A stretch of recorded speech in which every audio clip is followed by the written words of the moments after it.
Great, my name's Mark Sigelski, and my partners in crime here are Ellen Hanna and Chris McHugh.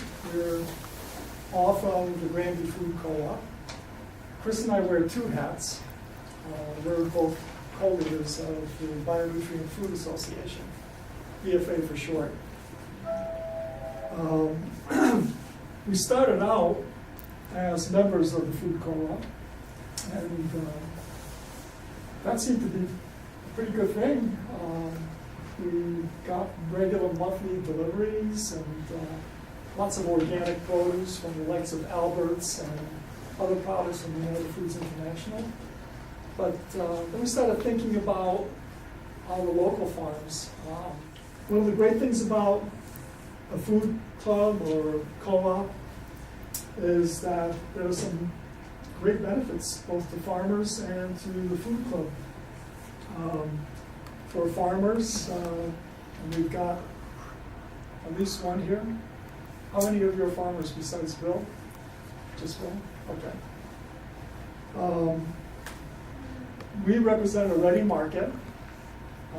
We put together, assemble an order from our co-op members and send Bill a list of what we'd like to purchase for that delivery.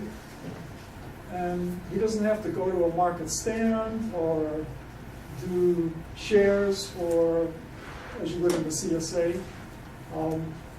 We go out to Bill and pick up whatever it is that we've ordered and bring it back to our members and distribute it. We represent repeat business. There's no shipping involved, other than the trip one of us makes to pick up the produce. And the food club benefits by taking advantage of bulk prices, fresh produce, and the other great thing about us is that we represent bulk buying power. For many years, this was done on paper. I would say maybe 3 years it was completely on paper, and then we started getting a little computerized, but our meetings had to be face-to-face. We had to get together and meet and coordinate things, but now with the internet and with the software that we have, people place their orders in the comfort of their own home. No one has to know if they're buying, 3 boxes of cereal. You place your order, and if cases fill, they fill, and we order them, and it's really. You can see that? Yeah, I can see. So what Mark is showing is the United Natural Foods, just a page in it showing that some people have placed orders for particular items. And if it's in red, those cases haven't filled, and our delivery, our order will close in another week.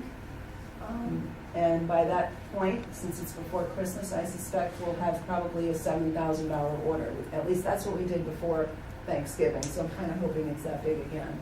And that's about 45 plus families. So, thank you.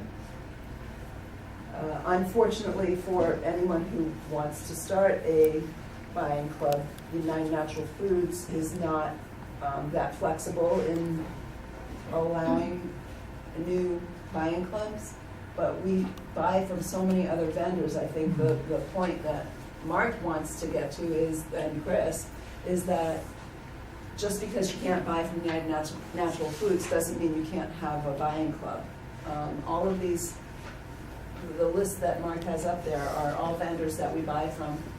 Some on a regular basis, monthly, some quarterly, some once a year, but there are so many sources out there that you could tap into to purchase from. One of the things I will mention is that when we first got started, way back when, we had families and we had to buy scales, we had to buy supplies like bags. If you're going to divide flour, some people would bring their containers, their Tupperware, their big Tupperware, but we needed supplies, so all families were expected to start by contributing money. And then with our orders, based on the prices in the price book, I guess the first few times we paid whatever the price was in the book, but then as our orders got bigger, they started giving us a discount off of the prices in the book. We would tack on 1 or 2 or 3% to every order to build our bank balance up, so that we would have money for supplies. And also we broke our order down in a church, and they didn't charge us any rent, but we wanted to make sure we had enough money at the end of the year at the holiday times to give them a gift. So that's how we accumulated the financial balance that we have now. It was always a safety net also in case someone's check didn't clear, which actually I think happened to us only once in, maybe twice in, 25 years, which is pretty commendable. And never intentional, thankfully.